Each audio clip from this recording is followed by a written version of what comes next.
por eso lo cerré para no desconcentrarme, estaba ahí como en pausa. Sí, fíjate que eso que decías, sí, sí tienen Así que revisarlo, en spam les o en dije, pero es que que si no me pongo a desean. decir ya me desconcentro, entonces ya hice lo Ujú. que les envié a los que Sí, pude, en cuenta Katia Rojas que ujú. está acá. Ajá. Y lo importante es que se acerquen ¿cómo se dice? Pues al correo de la Can Big Data para que tengan pues ahí sus datos y todo, ¿cómo ves? Ujú. Pero bueno, ya llegó Marcelo. Hola, hola, ¿me escuchás, Miguel? Sí, sí, claro, ¿Me claro, Marcelo, escuchás? se escucha Ah, muy bien. bien, bien, qué bueno, qué bueno. Nosotros Hola. acá inicia Halloween, inicia toda la fiesta de Día de Muertos para mañana y pasado, el día primero y todo. Ah. Entonces estamos todos bien muertos por acá en México ahora. ¿Cómo ven? Ustedes saben que es una fiesta muy, muy, Muy importante, sí, muy sí. importante en la cultura, que muchos extranjeros se sorprenden de que como nosotros hasta de la muerte hacemos fiesta, ¿cómo ven? Muy bien. ¿No? A Entonces mí me sí, tocó ya. estar en un seminario de Alush con El, Mariano, mi esposo, sí, el de la... para Día de Muertos. Sí, fue muy Ah, hermoso. sí, pues Ujú. para que veas, ahí la muerte no es la muerte seca de Alush, acá Así es la es, muerte de viva, Aries. Ujú. acá es la muerte viva. Sí, Claro, claro, ¿cómo ves? Qué bien, qué bien. Pues ya ya estamos por aquí y todo, ¿cómo ves? ¿No? No estoy pudiendo, no estoy pudiendo poner la cámara, ¿eh? Un segundo Sí, que... ya llegó Diego, por ahí dice que se... Bien. A ver, ¿dónde estará Diego por ahí? Ujú. ¿Dónde estoy? No sé dónde estoy. ¿Dónde estás, Diego? Oye, un Un abrazo, qué gusto abrazo, verte, ¿eh? Miguel. ¿Cómo ves? ¿Dónde estaré? No sé ya dónde estoy, Miguel. Estoy en todo Nosotros lado. acá estamos bien muertos en México porque empieza el festejo del Día de Muertos. Ustedes saben que es algo muy, bueno, muy grande acá en México, ¿eh? Se va a comer ¿saben que ustedes que hay un lugar acá en Michoacán, en Pátzcuaro, en donde se va a comer a la tumba del muerto? Ahí se hace la comida. Está Entonces bien. se hace, es buenísimo eso. O sea, bueno, para nosotros siempre nos ven yo creo que siempre nos han visto como muy,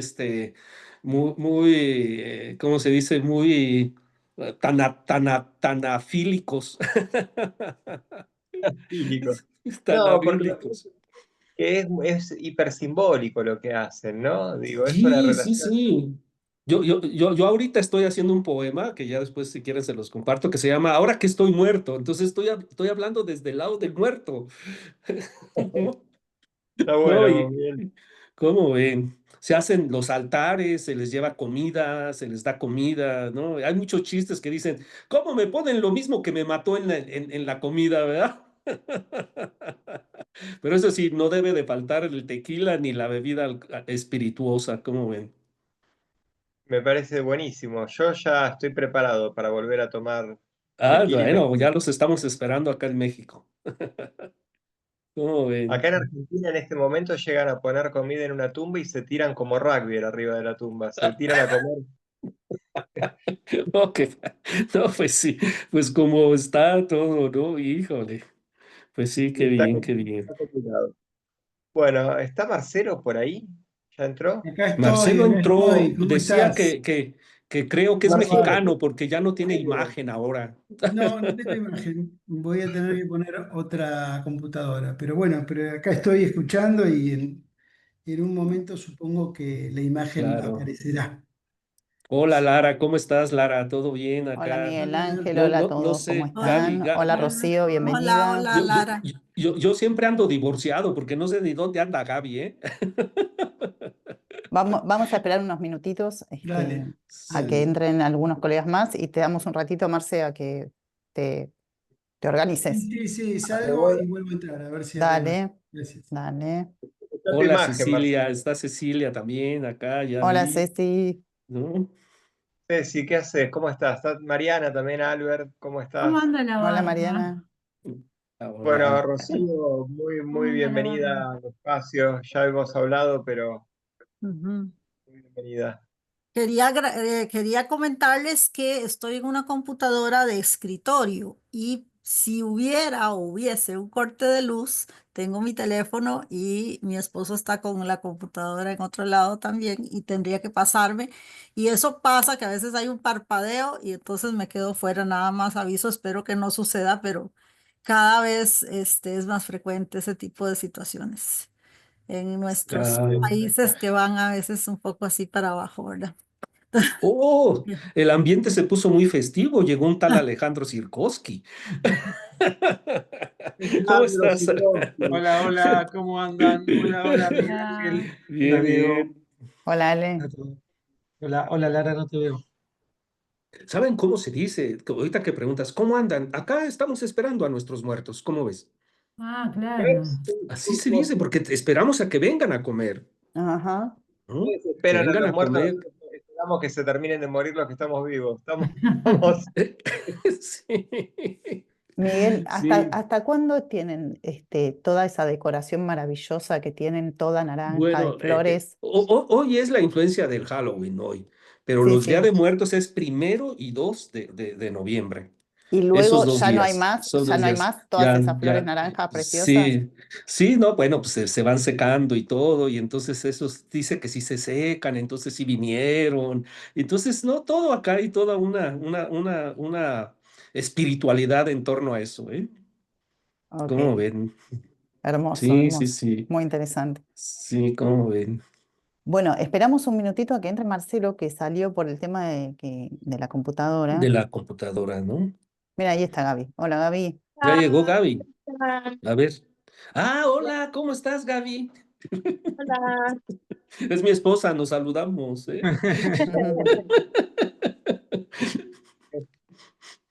¿Cómo ven? Aquí ando escuchándolos, ¿cómo están todos? Acá empieza a hacer frío y allá creo que empieza a hacer calor, más bien, ¿no? Así es. Sí, Sí, les digo que acá estamos esperando a los muertos, Gaby. sí, claro.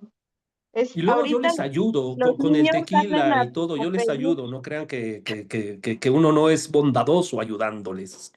los Comparten, niños, comparten. los Sí, niños así salen a es. pedir Halloween el día de hoy y el domingo, del sábado al domingo, la gente pone sus altares de muerto en sus casas o en los panteones.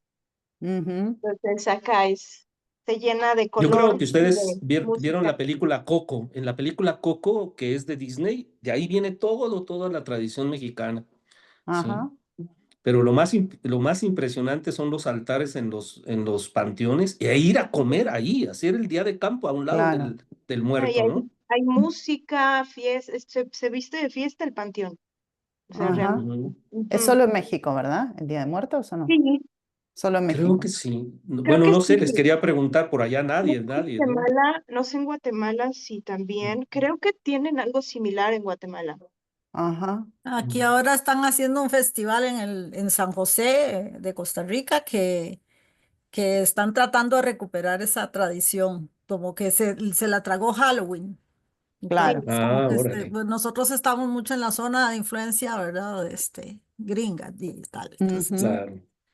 Pues Ujú. sí, claro. Sí, sí, Bueno, sí. estamos esperando a Marcelo mientras llega. Hola, Guille, ¿cómo estás? Hola, ¿cómo les va? ¿Qué tal? Hola, Bien. Guillermo. ¿Cómo estás, Guillermo? Bien, todo Eh, bien. Ya antes tengo mi de... disfraz de Halloween preparado. No Me entiendo toca si ir a una lo fiesta de Halloween hoy. Muy bien. Bueno, antes de comenzar, voy a tomar la palabra. Este, mm, bienvenidos a todos, en principio, a la Camp Big Data. Algunos ya conocen este espacio, han participado de distintas actividades, otros no, para otros es la primera vez. Les quiero contar un poquito de qué se trata este espacio y les quiero hacer una invitación, ¿sí? La Camp Big Data es un espacio de transmisión generosa del psicoanálisis, es un espacio desde el cual se brindan distintos tipos de actividades para psicoanalistas, es decir, seminarios, cursos, charlas, presentaciones de libros, entrevistas a psicoanalistas, homenajes a psicoanalistas, foros, conversatorios y todo aquello que los psicoanalistas vengan a proponer para compartir con otros. Sin ir más lejos, este foro Es un espacio que Diego Rodríguez Duca y Miguel Ángel Briviesca han propuesto. Lo que hacemos desde la Big Data cuando vienen analistas a proponer una actividad es organizar y administrar, digamos, los recursos necesarios para que esa actividad se pueda realizar y nos podamos encontrar aquí. Es decir, hacemos un flyer, hacemos la difusión, tenemos una base de datos muy, muy grande de psicoanalistas de distintos países del mundo. Por eso grabamos todas las reuniones, ¿sí? Las grabamos porque hay mucha gente que está anotada, que se inscribe, digamos, pero que sabe que no va a poder estar en el encuentro en vivo y quiere ver la charla más adelante, y por eso lo que hacemos es inscribir a todos los que quieran participar. De esa manera nos queda un registro de mail. Por esa vía les enviamos el link para poder conectarse al Zoom, pero también por esa vía luego les enviamos la grabación. Dicho esto, todo analista que quiera puede traer una propuesta para la Big Data, para realizarla, para llevarla adelante, y nosotros gestionamos eso de esta manera, así como lo estamos haciendo con este foro. Para acercar una propuesta, lo único que tienen que hacer es escribir a lacambigdata@gmail.com, ¿sí? Escriben un mail, cuentan cuál es la propuesta, yo me comunico con ustedes, charlamos un poco, me cuentan de qué va la cosa, la organizamos. Las actividades se organizan con muchísimo tiempo de anticipación porque es difícil de organizar, sino para nosotros, ¿sí? Con lo cual, para que ustedes tengan una noción, en el mes de noviembre nosotros empezamos a organizar la agenda del año que viene, ¿sí? Por supuesto pueden llegar propuestas en otro momento, pero ya empezamos ahora a organizar la agenda del año que viene. Así que si alguno de ustedes quiere acercar una propuesta, lacambigdata@gmail.com, nos escriben ahí y lo hacemos posible para que se pueda compartir esa actividad con todos quienes quieran participar. Bueno, dicho esto, hoy estamos en el último encuentro del Foro Latinoamericano acerca de la interpretación. Hemos tenido varios encuentros, en cada oportunidad hubo 2 ponentes de distintos países de Latinoamérica, lo cual nos encuentra, más allá de que nos reúne alrededor de un tema, que en este caso es la interpretación, produce un encuentro entre psicoanalistas de Latinoamérica, cosa que para mí en lo personal es absolutamente importante. Muchos de ustedes saben que yo trabajo mucho por eso, ¿sí? Por una descentralización del psicoanálisis, no solamente de la ciudad de Buenos Aires dentro de la Argentina, sino además una descentralización de los países en donde más psicoanálisis hay, hacia otros que por ahí no tienen tanto psicoanálisis, pero que están igualmente interesados y comprometidos con eso. Ese es el trabajo que hacemos. Gracias, Diego, gracias, Miguel Ángel, por haber traído esta posibilidad a la Big Data. Para mí es un gusto poder hacer esta actividad. Les doy la palabra para que presenten a los ponentes de hoy y cuenten un poco de qué va la cosa. Miguel, ¿estás ahí? Bueno, sí, ya estoy aquí. Bueno, Lara nos da a nosotros el crédito, pero no, Lara, tú también participas, Gaby también, somos los 4 los que estamos en esto, ¿no? También tú eres participante, claro que sí, Lara y Gaby también. Gaby es mi esposa la que está ahí, ¿eh? Pero bueno, voy a presentar entonces a nuestra primera ponente de hoy, es María del Rocío Murillo Valverde. Bachiller, licenciada y máster en psicología por la Universidad de Costa Rica. Sus temas de investigación es la feminidad y amor, estrago materno, escritura y psicosomática y el duelo. En un orden más epistemológico, el lazo del psicoanálisis con las ciencias sociales y con el feminismo, docente de la Escuela de Psicología de esa misma universidad por casi 30 años, principalmente de las cátedras de clínica psicoanalítica y de normalidad, patología y diagnóstico. Creo bueno, más bien dice, creó y propuso el módulo optativo clínica de la psicosomática que imparte desde 2014. En este ha trabajado una de sus preocupaciones mayores, la movilidad urbana y la relación de cuerpo y ciudad. Ejerce la clínica psicoanalítica desde 1992 en San José de Costa Rica, miembro de la École lacaniana de psicanálisis desde 2009, madre de un hijo y una hija. Entonces está con nosotros Rocío, ¿no? Bienvenida, Bueno, Rocío. yo voy antes de que empiece Rocío, voy a presentar también a Marcelo Ok. para terminar las presentaciones y pasar a las ponencias y después al desarrollo de las intervenciones de quien quiera hacer preguntas o comentarios. Bueno, Marcelo Ferraro, ante todo, es un gran amigo mío, gran amigo nuestro, porque acá está Guillermo Pietra, Ale Sikorsky, bueno, está Cecilia, bueno, obviamente Lara, somos un grupo hace muchos años, es nueva en el grupo, pero somos un grupo de oriundos de la Fundación Estilos, ya hace unos 30 años, que hemos trabajado juntos, hemos disfrutado juntos, hemos reído juntos y sobre todo somos entrañables amigos. Así que para mí es un gusto doble tenerlo acá a Marcelo. Vamos a presentarlo formalmente ahora. Marcelo es licenciado en Psicología de la Universidad de Buenos Aires, docente y supervisor allí, profesor titular de la materia clínica en las instituciones públicas, dispositivos de salud mental en el abordaje de la complejidad de la Universidad de Buenos Aires también, a la cual todos nosotros amamos. Coordinador en salud mental en el área programática del Hospital Piñeiro de la Ciudad de Buenos Aires, profesor invitado del posgrado de Discapacidad y Derecho en la Facultad de Derecho de la Universidad de Buenos Aires, jefe de trabajos prácticos en salud mental de la Facultad de Medicina de la Universidad de Buenos Aires, ha sido director de la revista Documental, coautor del programa docente de la Residencia de Salud Mental de la Dirección de Salud Mental del Ministerio de la Ciudad de Buenos Aires, profesor de la materia Psicoanálisis Freud en la época de Cosentino y Lasnik. Bien, ante todo, tiene un currículum mucho más grande, yo lo reduje un poco, un prócer, digámoslo así, un prócer. Así, Qué bueno, viejo que me vamos a ver. siento, pero bueno, muchas gracias igual. Es hermoso esas palabras viniendo de tu parte, son muy lindas. Y bueno, muchas gracias. Después voy a hacer un agradecimiento más formal, pero no podía dejar de poner micrófono porque agradezco mucho estar acá y la verdad que me emociona estar con viejos amigos y conocer nuevos. Así que, bueno, nuevos colegas. Así que gracias, ¿eh? Totalmente. En serio. No somos viejos, somos vintage. Somos clásicos, diría yo.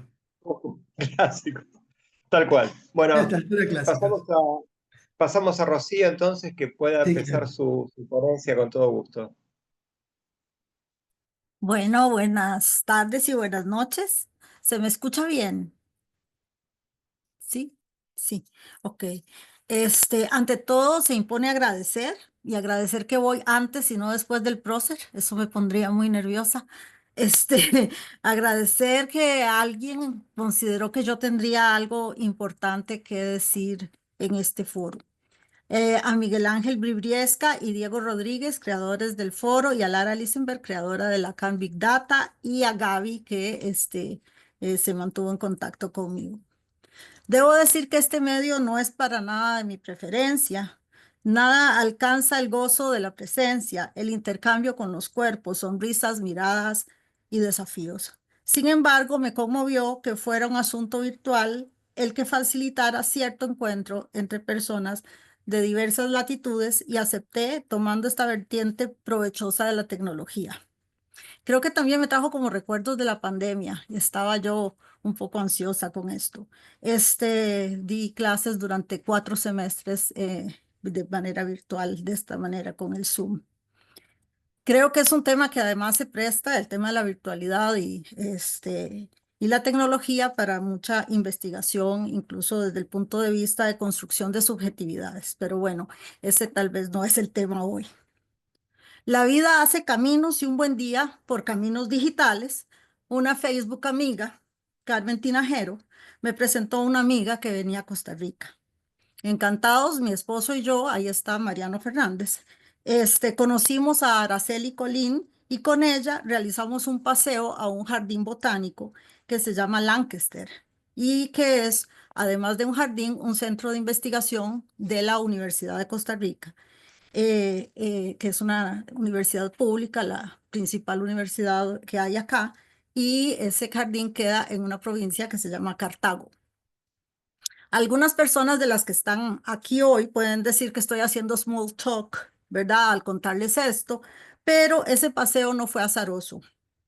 En él se conjugaban el trópico, es un jardín repleto de orquídeas y otras plantas tropicales, la meditación y la paz, porque hay también un jardín japonés, la universidad pública latinoamericana, la apuesta grande de un país chico por la educación superior pública y la investigación, la amistad, las redes sociales, puesto que por ahí nos encontramos, y por supuesto el psicoanálisis. En lo personal, desde hace algunos años, me acompaña una metáfora planteada por Voltaire en El Cándido. Hay que cultivar su jardín. Esta frase, simple en su formulación, encierra una crítica a la ilustración, representada en El Cándido por el maestro Pangloss. Critica a la ilustración como movimiento que prioriza la razón, el progreso científico. Cultivar el jardín lleva una cierta modestia, rebajar el ideal de cambiar todo, de resolver todo, pero sí ocuparnos en forma concreta de lo que es alcanzable. Cultivar la tierra también es una metáfora muy fuerte, pues vivimos del cultivo de la tierra, aunque no lo hagamos nosotros mismos. No apostar a teorías puramente abstractas, sino incluir la vida práctica en nuestro quehacer. Cuando Miguel Ángel me invitó, le pregunté de qué se trataba. Creo que me quedó resumida la idea en hablar de tu práctica. Ojalá que haya entendido yo bien, lo cual me gustó porque si bien soy amiga de la teoría, me gusta compartir lo que haces, con un eje que en este caso era el de la interpretación. Pensé, este tema es tan amplio como las aguas del océano. ¿Qué priorizar en una exposición de 20 a 25 minutos? Me pareció importante explicitar algunas coordenadas desde las que hablo, algunas ya escritas en la invitación de hoy. He dedicado 34 años de mi vida a la docencia universitaria. 29 han sido en esta universidad pública y particularmente en la carrera de psicología que está ubicada en la Facultad de Ciencias Sociales y como tal dialoga ampliamente con la sociología, las ciencias políticas y la historia. Entonces me propuse 3 ejes. Dije, bueno, voy a trabajar 3 ejes dentro de los que trabajo la interpretación. El primero, como docente del grado, es decir, docente de chics. Voy a tratar de usar el lenguaje inclusivo cuando pueda, porque a veces se me hace un nudo. Chiques entre los 18 y 23 años. El segundo que hacer es la docencia en el posgrado, que implica algo más investigativo y la dirección de tesis. Y el tercer eje, pues obviamente, lo que más, me supongo que es lo que más se espera acá, que es la práctica en el consultorio. Entonces decidí de esos 3 ejes hablar de 2, de la docencia con chiques jovencitas y de la clínica. A ver si me da el tiempo. Agradezco que me avisen unos 4 minutos antes de que se me acabe. Entonces,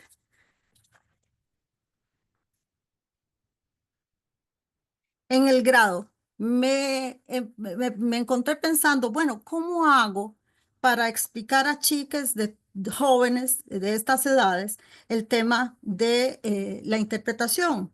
Yo valoro mucho la carrera de psicología de la Universidad de Costa Rica porque es una carrera amplia y multiparadigmática. No está centrada en el psicoanálisis. Eso es una virtud, pero al mismo tiempo muchas personas que llegan estudiantes vienen a veces bastante sesgadas, digamos, tomadas por un discurso más cientificista y, digamos, con algunos prejuicios, ¿cómo decir? Negativos, voy a decir esa palabra, con respecto al psicoanálisis.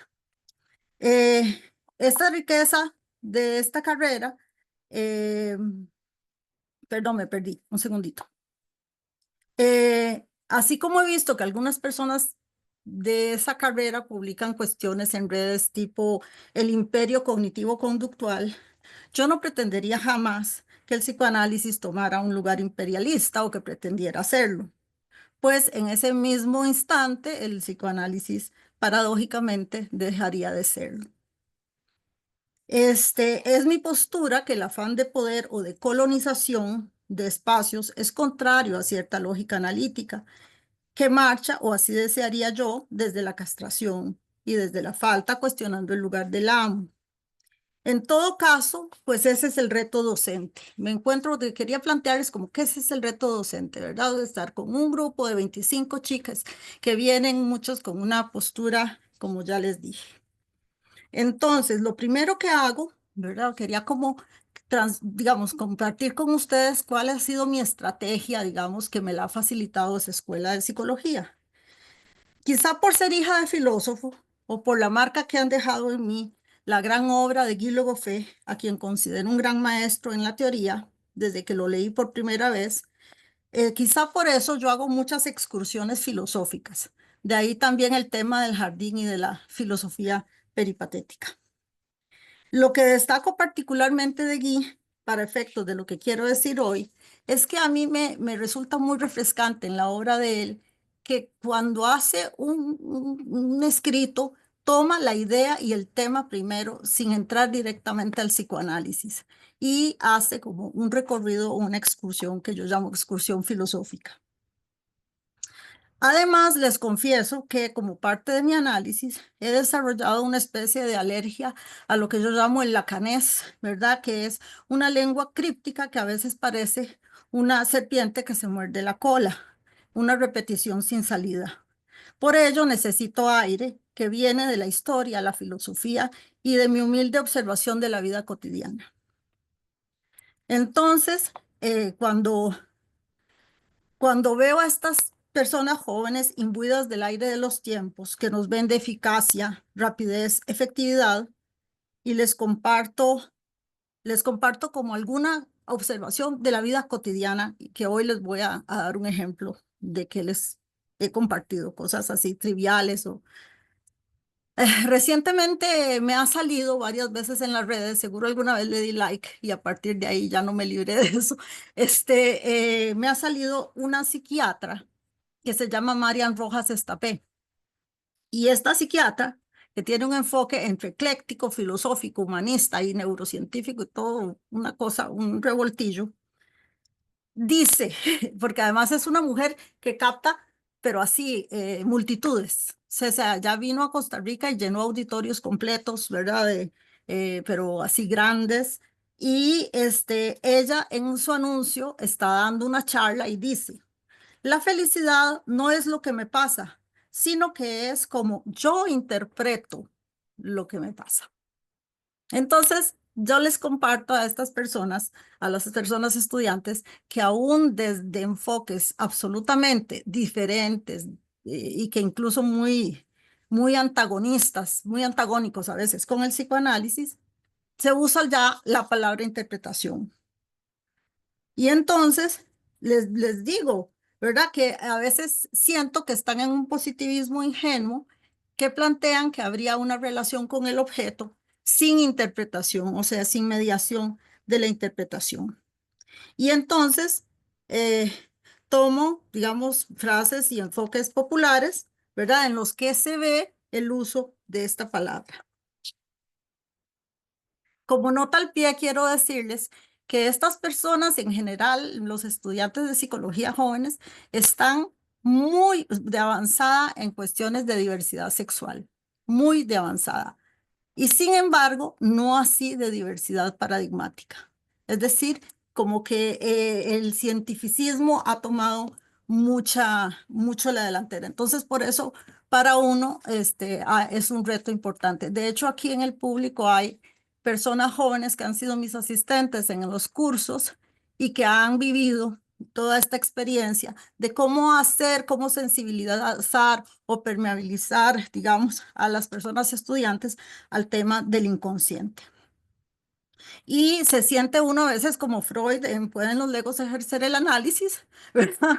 Tratando de demostrar que eso no es charlatanería, ¿verdad? Que es a veces, es muy cansado a veces, ¿verdad? Porque es estar un poco desde una exterioridad, tratando como apenas de abrir eso para que haya una sensibilidad al tema del inconsciente y por lo tanto de la interpretación. Entonces, para esto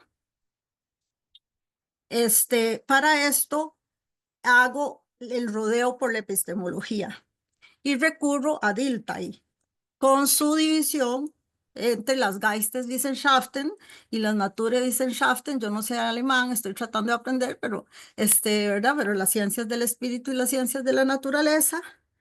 Y planteándoles que entonces no porque no sean ciencia de la naturaleza, no quiere decir que no haya una seriedad en el ejercicio, digamos, de ese saber.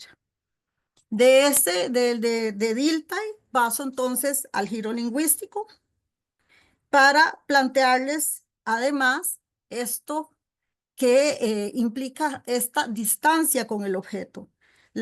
Digamos, la crítica a la idea del lenguaje como imagen o representación del mundo, para que, ¿verdad? Que no habría en el lenguaje una traducción directa de la realidad y que por lo tanto el conocimiento, el conocimiento nunca es una copia fiel de la realidad, sino una construcción de la realidad, pragmática y conversacional.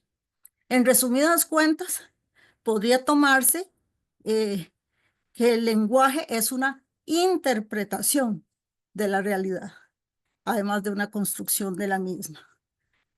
Y la configura. Y procuro entonces que se entienda que los objetos epistemológicos en ciencias sociales son construidos de palabras y que nosotros mismos también lo somos. Ya con esto quiero como marcar, digamos, pensando en estas excursiones filosóficas, esta larga tradición en la que el psicoanálisis no estaría solo, sino que ya habría esta propuesta de que somos seres de palabras. Y entonces, si somos seres de palabras, y Dilthey nos dice que las Geisteswissenschaften se interesan en ver y comprender el sentido, entonces ahí ya puedo engarzar con el tema de interpretar. ¿Cuál sentido estamos buscando? Somos seres de palabras, construidos por ellas y al mismo tiempo las utilizamos como herramienta. Ahí me centro en Freud, pues también me ha dado alergia cierto lacanismo que ignora Freud, que aunque es una contradicción en sus términos, lo he escuchado por ahí. Y me centro en Lacan cuando dice en televisión, por decir una cita, porque lo dice en muchos lados, el inconsciente habla y el inconsciente es fruto de que somos seres hablantes. Pero ¿cómo habla el inconsciente? Entramos entonces, recuerden en televisión cuando Lacan dice, vayan a los textos de Freud, a 3 libros que se llaman La interpretación de los sueños, La psicopatología de la vida cotidiana y El chiste, y ahí verán que no se trata de otra cosa que un desciframiento de una dimensión significante pura. Y entonces, también dice Lacan, avanzamos en un tejido de equívocos, metáforas y metonimias.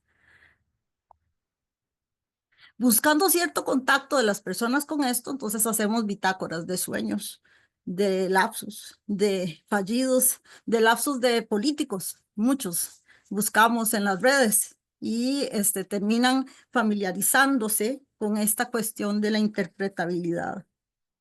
Mientras se mantiene la interpretación en el sentido más clásico freudiano, un poco como el relacionar el aquí y ahora con el allá y entonces, por decirlo rápido, como que el barco va, ¿verdad? El trauma se repite, pero in disguise, y este sería el sentido oculto, digamos, como que ahí los estudiantes van más o menos, el barco va, ¿verdad? Pero cuando llegamos al parteaguas lacaniano, ya la cosa se empieza a complicar un poquito más.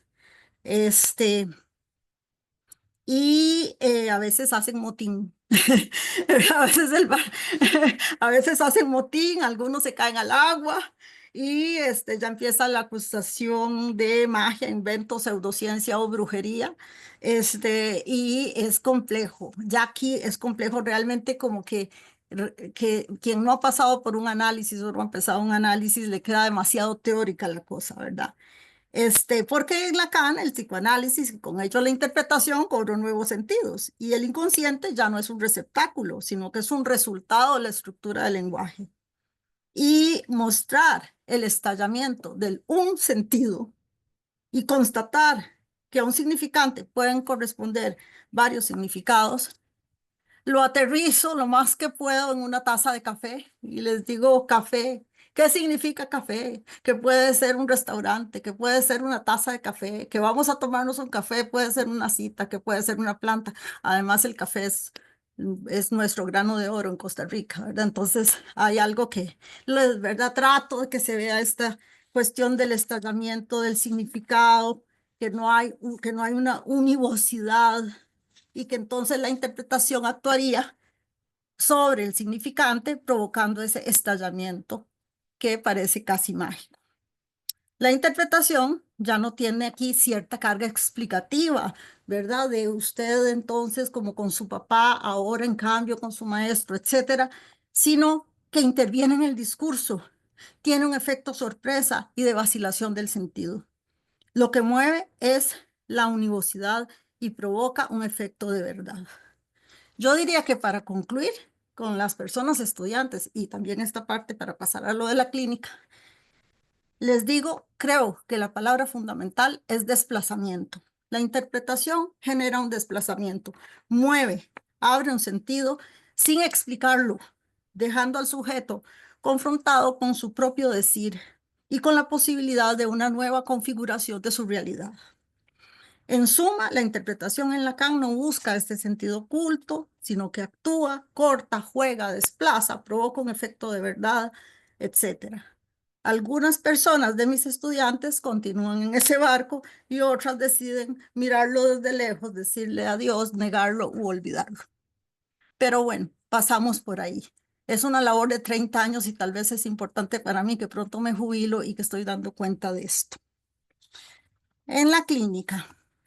Según yo llevo 9 minutos. En la clínica se espera de un analista, de un perro se espera que ladre, de un analista se espera que interprete, lo que sea que eso signifique, ¿no? Y ahí la cuestión, ¿qué es interpretar? Digo, más allá de la teoría que acabo de hacer un compendio básico para estudiantes de segundo y tercer año de psicología. En los 90 escuché una expresión que ya no escucho últimamente tanto. Yo soy un analista puro. Había como este afán de pureza, de no ser terapeuta, sino analista.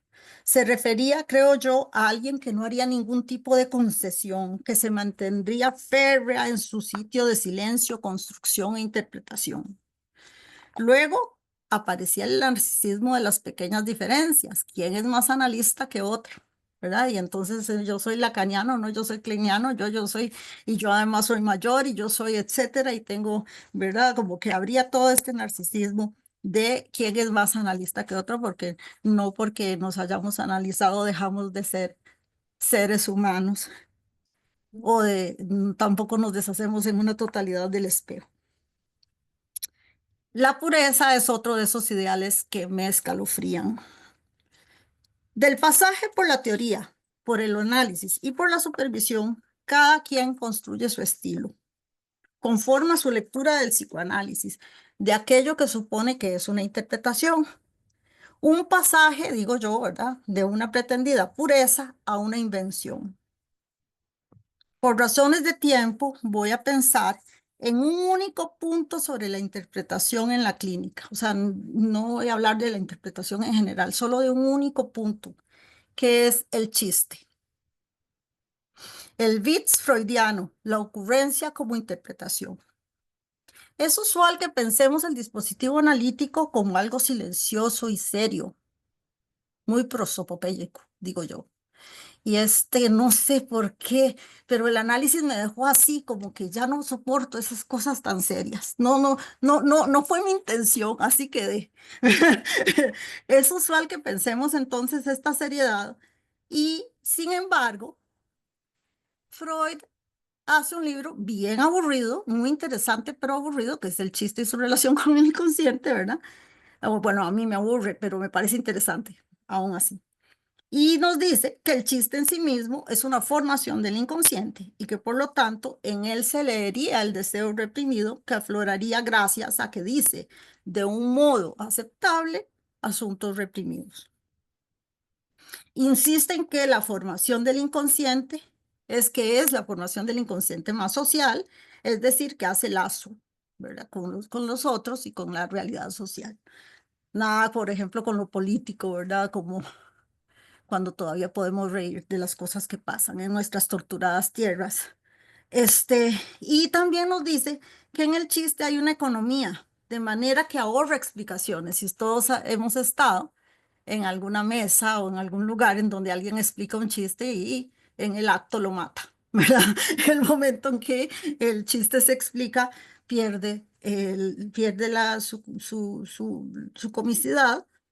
Y Freud destaca, ¿se acuerda? Obviamente sabemos, o tal vez no, pero bueno, el tema de la tercera persona, que me parece fundamental, que es que un chiste es chiste en tanto alguien ratifica con su risa que eso fue gracioso.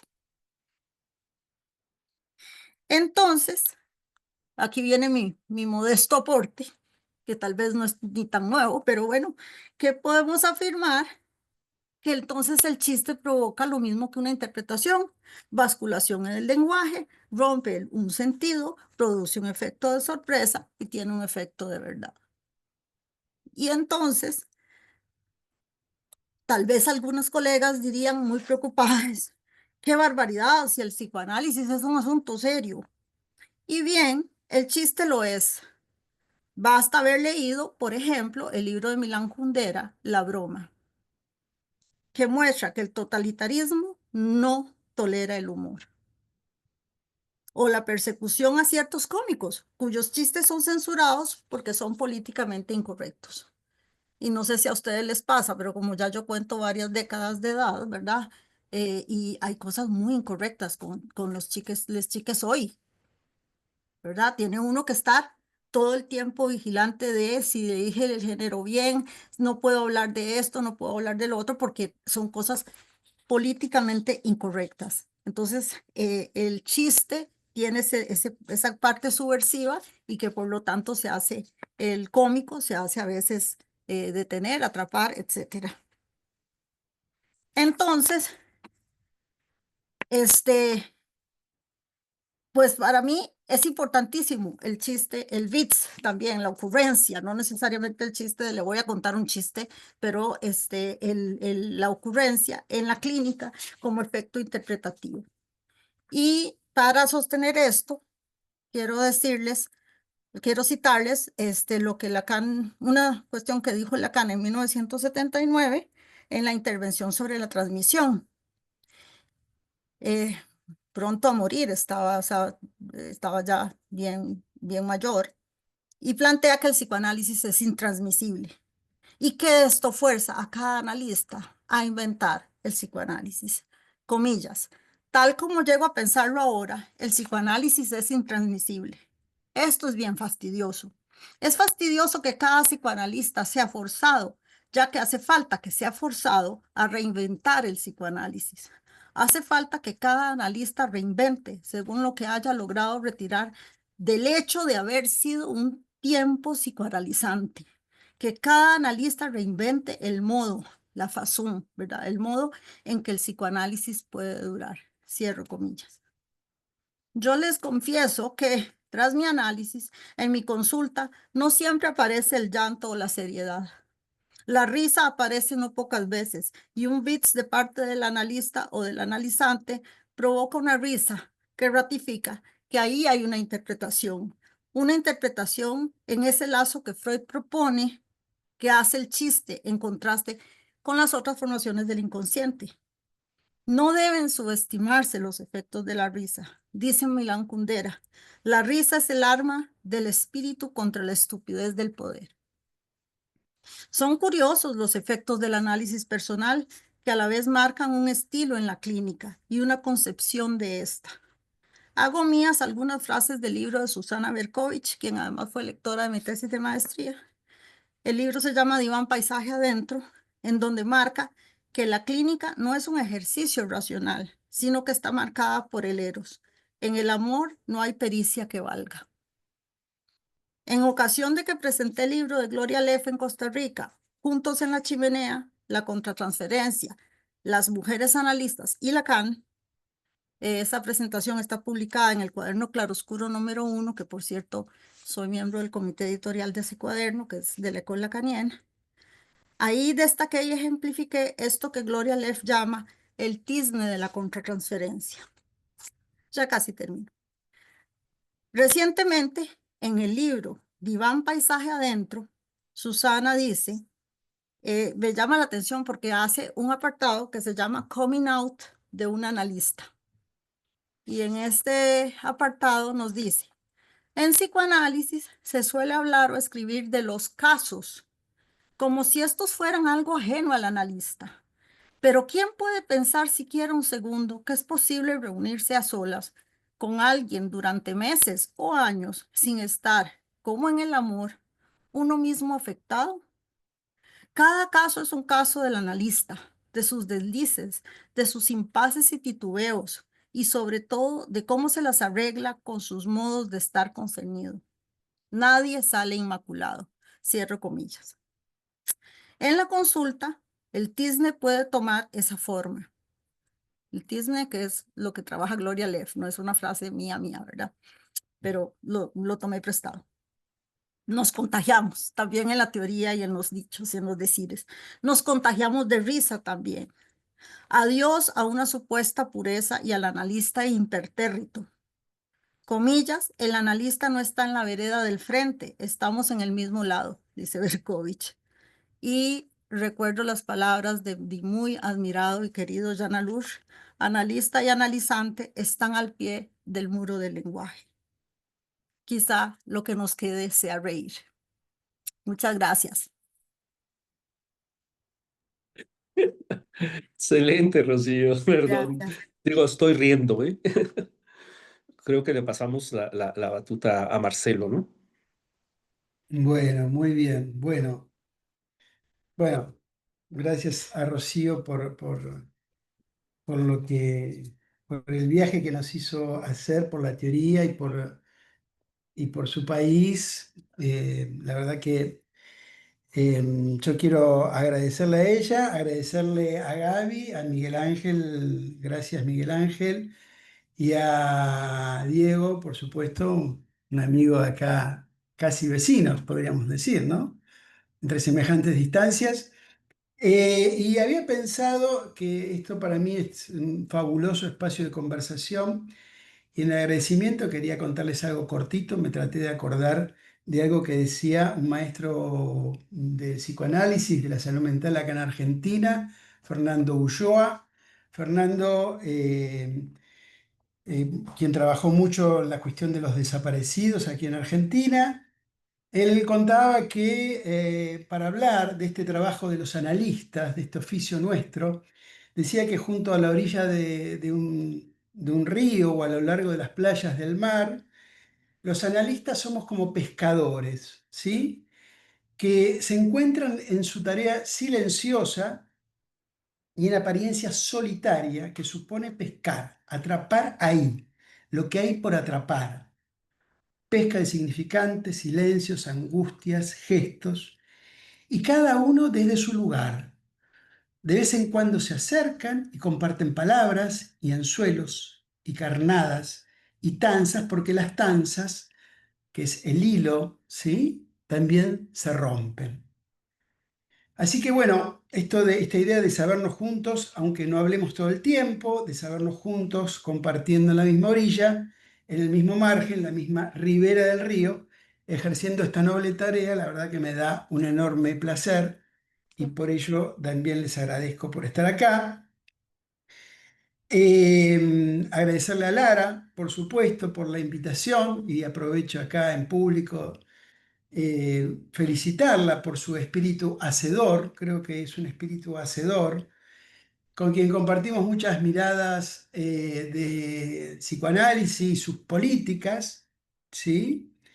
Y también felicitarla por haber aprendido a algo, ¿no? Eso, a tomar el pulso de la época, ¿sí? Y actuar en consecuencia. Me parece eso muy, muy valioso, proponiendo estos modos como figura en el libro, ¿no? Estos modos generosos, sin tanta infatuación, ¿sí? Como nos tiene a veces acostumbrado el psicoanálisis y este cansancio del que hablaba Rocío, ¿no? Y con algo de lo mejor creo que nos propone el psicoanálisis, puertas adentro de nuestros lugares de trabajo o en la virtualidad, como es la transferencia de trabajo, ¿no? Creo que es una de las mejores apuestas que pone nombre el psicoanálisis, para no perdernos en el palacio de los espejos, digamos, ¿no? Disculpen si tomo mate, algo bien nacional y popular en Argentina. Bueno, yo quiero contarles que estoy mirando la hora para no pasarme. Yo quiero contarles que la cátedra que comentaba Diego en la presentación es una materia, un poco para jugar con lo que contaba Rocío, es una materia del último año de la carrera de Psicología en la Facultad de Psicología de la Universidad de Buenos Aires, que los alumnos tienen una y hasta dos materias que son prácticas, es decir, prácticas de verdad, literalmente, es decir, donde hay tres espacios en las materias en la facultad usualmente: es teórico, práctico y seminarios, y en este caso los prácticos son literalmente prácticos porque concurren a un hospital o a un centro de salud a participar de algún dispositivo, de algún hacer que tenga que ver con la práctica de la salud mental y del psicoanálisis en la orientación de nuestra práctica profesional, porque bueno, hay diversas y múltiples propuestas en la carrera, ¿no es cierto? Bueno, van a ir apareciendo, me parece, y esto es lo interesante también, creo que algunas cosas se van a ir desgajando, de diferencias entre lo que contó Rocío y lo que voy a contar yo, y que me parecen súper interesantes también para tener como alguna geografía del psicoanálisis, ¿no? Poder entender otras dinámicas, otras prácticas. Nosotros, bueno, con la materia estamos en muchos hospitales y en varios centros de salud. Y yo trabajo en un hospital, como contaba Diego también, coordino un área de salud mental. Y el logo de la materia esta que me toca estar a cargo es una pintura que tiene dos raíces. Una raíz es justamente esta, que estamos en distintas instituciones muy disímiles entre sí y muchas gobernadas por el discurso médico, ¿sí? Con lo cual, discursos, ¿no? Y además creo que esta figura, este logo de la cátedra, tiene la impronta, el fundamento de la existencia misma del psicoanálisis. Me estoy refiriendo a la Torre de Babel. Todos deben conocer el cuadro de Bruegel, que data de 1563, y este es el logo, y sobre esto voy a hablar ahora. Armé 3 puntos, voy a tratar de no aburrir y dar una vuelta por estos 3 lugares que me pareció parar un momento. El primero es, al comienzo y al final, lo real, una política de Dios. Porque yo voy a hablar de la política, algo de la política, voy a decir, y para molestar, voy a decir que toda interpretación es política, ¿sí? Todos, bueno, esto que decía, ¿no? La pintura de Bruegel, todos más o menos puede ser que la recuerden, que en verdad representa la famosa leyenda bíblica de la construcción de la torre. Si me permiten, vamos juntos a Babel, a la antigua Babilonia, y vamos a aquel mito del Antiguo Testamento, en que los hombres que cuentan con un único idioma, un solo lenguaje, están envalentonados en alcanzar a Dios, pero así en forma literal: alcanzar el cielo para alcanzarlo todo, el saber y el poder de Dios. Es decir, podríamos decir que Elon Musk no es el primero, ¿no? Se me ocurría mientras escribía esto que no es el primer candidato a esto. Pero bien, construyeron y construyeron, pero nada de esto sucedió. Dios no lo dijo, pero pensó: si me buscan, puedo hacerme presente en cada uno de ustedes. ¿no? Aquel libro Dios es inconsciente, podríamos jugar con aquella imagen. Pero esa idea de ser atrapado en su totalidad parece que no entraba en sus planes. No entraba en los planes de Dios, no es cualquier cosa. Entonces fue que castigó a los hombres destruyendo la torre, pero no solo arquitectónicamente, sino con un castigo más fundacional. Y fue que a partir de allí los dividió. Cada uno hablaría una lengua diferente, o al menos se generarían tribus que compartirían elementos coincidentes, pero ya no sería la misma lengua. Así es que las confunde, no se entendieron más, se dieron por vencidos de ese encuentro y allí fueron dispersados, por lo menos por un rato, y yo creo que prometieron de algún modo u otro volver. Y aquí estamos, en la actualidad. Adiós a la significación única, así fuimos desalojados de la unidad imaginaria, expulsados de expulsados a la fragmentación simbólica de la multiplicidad, por obra y gracia o desgracia del mismísimo Yahvé, Dios del Antiguo Testamento, Dios terrible, Dios iracundo, que dictamina que no habrá un lenguaje total, que ya estará marcado para siempre por la falta, la diferencia y el malentendido. Ya nunca más el lenguaje será transparente ni unívoco. Nosotros podríamos agregar, seminario 20, nosotros podríamos decir la lang o la lengua, ¿no? También no será transparente, será esa marca pulsional de la cual tendremos algunas noticias, si las cosas van bien. Entonces, más que unívoco, ese lenguaje será equívoco, ¿sí? Babel se rompe y con ella se rompe el signo lingüístico y viene a dar cuenta del malentendido estructural. Nos propone cómo lidiar con lo humano y su sueño de la totalidad y de la completud. Y a partir de ahí, de Babel, estamos condenados a la interpretación. Sin saberlo de antemano, Dios mediante, Freud va a tomar esta lógica y construir una práctica y una teoría durante más de 40 años. Los primeros tomos que yo conocí eran justamente Papel Biblia, ¿sí? Los 3 tomos de Papel Biblia de la traducción de Ballesteros, y luego llegó Strachey y sus 24 tomos, ¿no? Creo, no sé si vamos a dar tiempo, pero digo, creo que es importante, me parece, en el psicoanálisis, para abordar el psicoanálisis. Les cuento que esto es un poco lo que yo cuento, aprovecho esto que decía Rocío. Los alumnos son del último año de la carrera y este comienzo un poco es el que yo hago con los alumnos al comenzar la cursada, ¿no? En un país y en un microclima como es la ciudad de Buenos Aires, donde el psicoanálisis es parte del malentendido y del sobreentendido general. Así que digo, como para marcar algunas diferencias que son súper interesantes, me parece, para charlar en algún momento. Bien.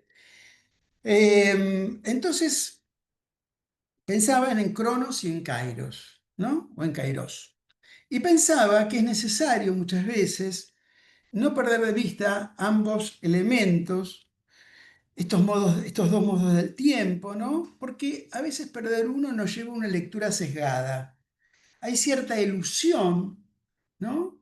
Apartamiento de lo cronológico y que nos lleva a sustraer los contextos de las producciones, ¿sí?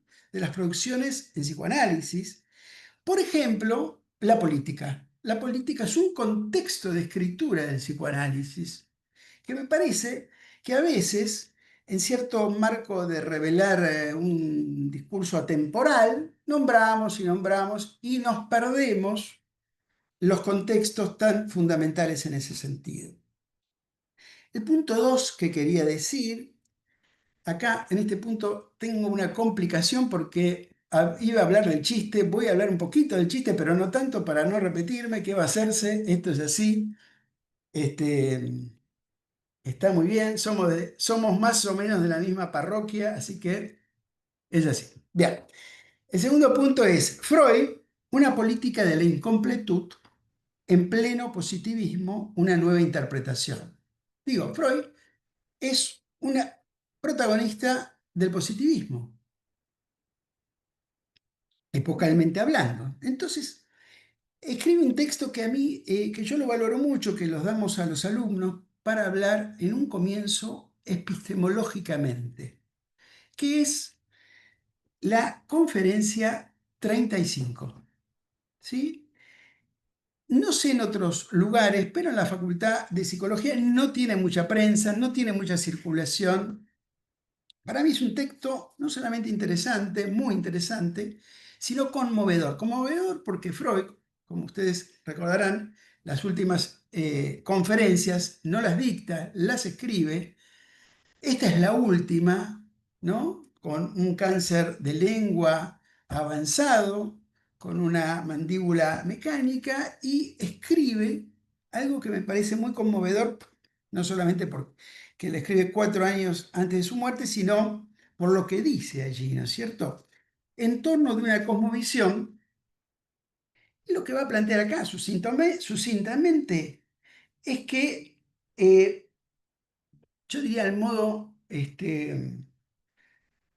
diría, propone armar un collage y no un rompecabezas. Digo, tomando de Lacan esta idea del collage, ¿no? Como este arte que bordea lo real, ¿no? En ese sentido.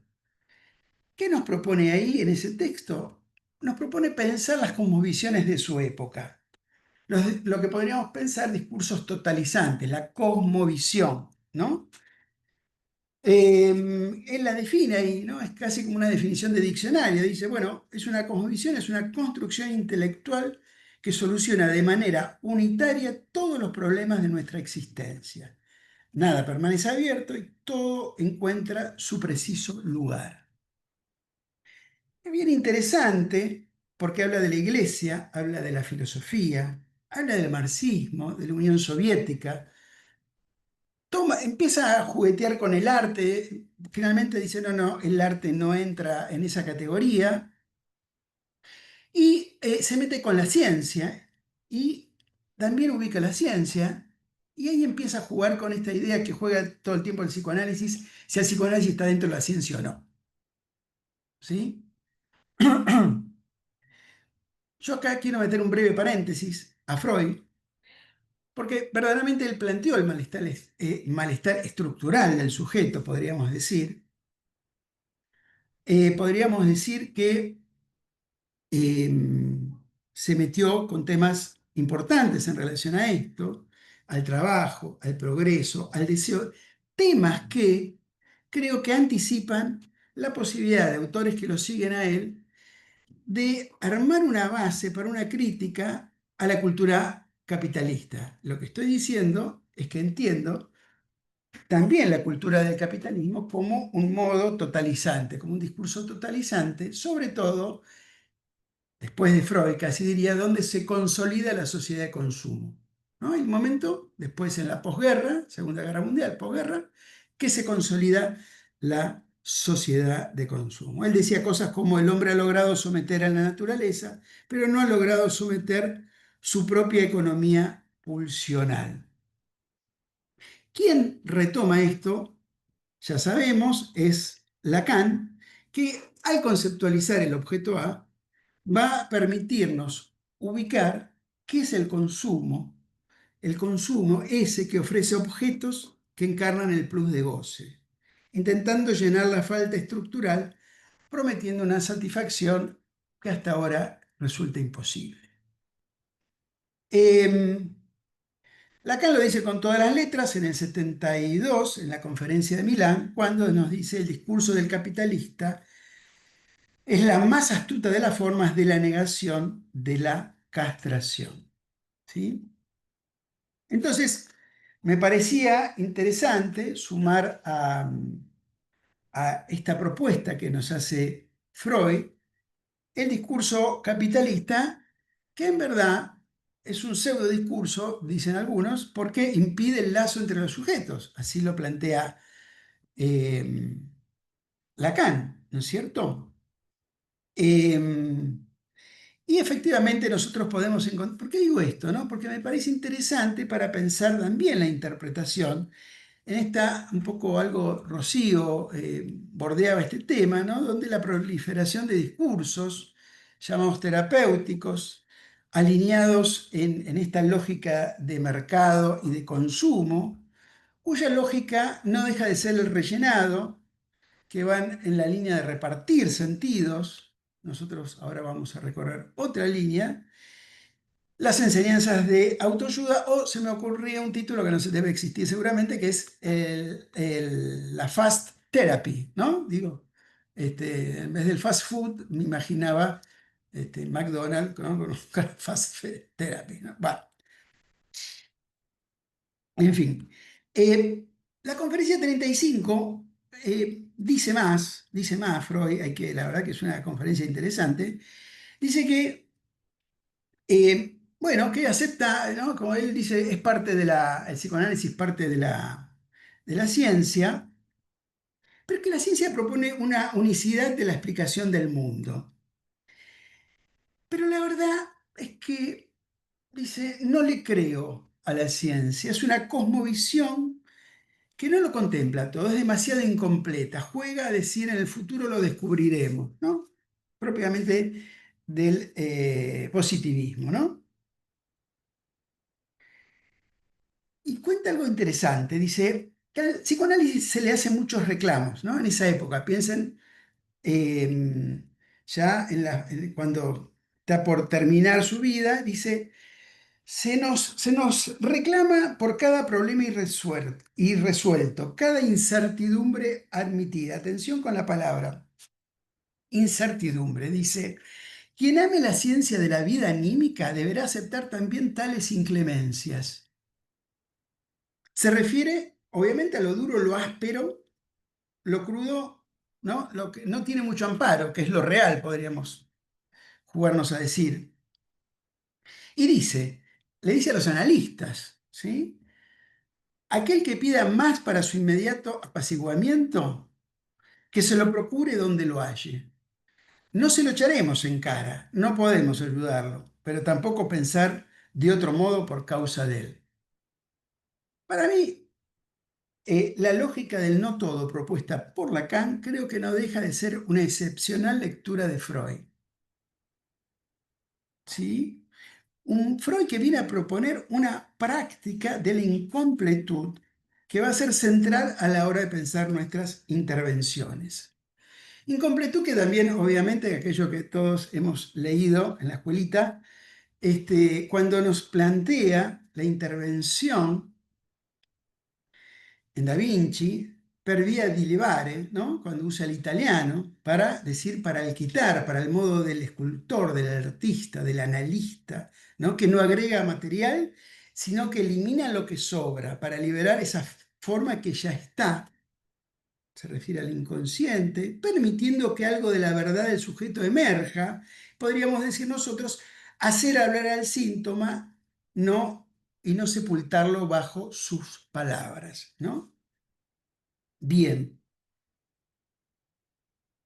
Yo pensaba mientras escribía, esto más largo, pero lo tuve que acortar un poco, qué nos dejó Babel? Nos dejó una profesión, que es la de los intérpretes. Babel nos dejó los intérpretes, que son aquellos que convierten los mensajes de un idioma al otro. Eso, ¿no? Un intérprete. Un traductor, también podemos llamarlo traductor, entran en el mismo grupo. ¿Qué nos dice Freud sobre el traductor? De nuevo vamos al italiano. Ustedes saben que Freud hablaba italiano. Y mis raíces son muy amigables con eso de que este señor alemán era un profesor y no solamente un Herr Professor, ¿no? Bien. Entonces, ¿qué decía en justamente el texto que citó Rocío? Traduttore traditore. Traduttore traditore, proverbio italiano viejo si los hay. Eso mismo dicho en italiano es una cosa en italiano, perdón. En alemán es una cosa espantosa, no lo puedo pronunciar, lo busqué, lo tengo acá, no lo voy a decir porque no tengo chance de decirlo bien. Pero él va a plantear con esto que toda traducción implica necesariamente una traición o pérdida respecto al texto original. Es decir, tomando esta nota al pie del traductore traditori en el chiste y su relación con lo inconsciente, en el capítulo de chistes de traducción va a decir esto: no puede trasladarse, los chistes no se pueden traducir, no existe el mismo juego de palabras o el mismo equívoco del que depende su efecto. Es lo mismo que si yo hiciera un chiste con el argot porteño, el slang porteño, probablemente algunos no lo entenderían, como si, no sé, Miguel Ángel o Rocío dijeran algún chiste con modismos locales, digamos, ¿no? El efecto del chiste, en tanto una formación del inconsciente, depende del material verbal, del sonido, del doble sentido, de la condensación de palabras. No me voy a meter con otras cosas que algo ya fueron dichas. Puede decir que Lacan dice que esa traición es constitutiva del lenguaje mismo. Toda palabra traduce un decir y en ese pasaje algo se pierde y algo se crea. De esta manera, entiendo que radicaliza la idea freudiana y transforma en una teoría del equívoco como vía privilegiada para el inconsciente. Entonces, la interpretación analítica opera de modo análogo. No traduce lo que el paciente dice, sino que toca el equívoco de su decir, lo hace oír, cortando el sentido, dejando oír otra cosa, que el sujeto escuche algo de su propio decir. Entonces, intervenimos por el equívoco, por la resonancia del significante, más que por su traducción. Es más, a veces nos encontramos con el modo en que la palabra hace resonar algo de ese goce, más allá del sentido, que no aparece la cuestión del significado. Lo que dice muy simpáticamente, refiriéndose a la vibración de la voz, refiriéndose al placer en la cadencia, en el tono, en el timbre, lo que dice Lacan cuando habla del ronroneo del gato, ¿no? En la tercera. Hay que escuchar el ronroneo del gato, dice él, ¿no? Yo tengo un gato y a veces lo agarro y es fantástico realmente, ¿no? No se sabe. No se sabe de dónde es, pero sucede eso. Es decir, que no es solo lo que se dice, sino cómo se dice. El tono, la música, la repetición, el silencio. Una paciente solía decirme, y bueno, ¿viste? Lo hago en argentino, ¿no? Y bueno, ¿viste? Es lo que hay, es lo que hay. Y bueno, yo escuchaba eso y decía, ¿qué es esto? ¿No? Porque esto se repetía, creo que era un mantra negativo, no sé si existen los mantras negativos, ¿no? Entonces, ahí pensé en eso, ¿no? Que era un sonido repetido y que no es importante lo que dice, sino eso hipnótico que tenía en el lenguaje, ¿no? Ese goce hasta de ella oírse hablar, ese tono reiterado, ¿no? Entonces, aparecía con mucha frecuencia y yo le señalé. Y bueno, siempre lo mismo. Y bueno, siempre lo mismo. Un eco, un raro eco que aparecía ahí. A ver si algo podía ser escuchado. Punto 3. El punto 3 se llama...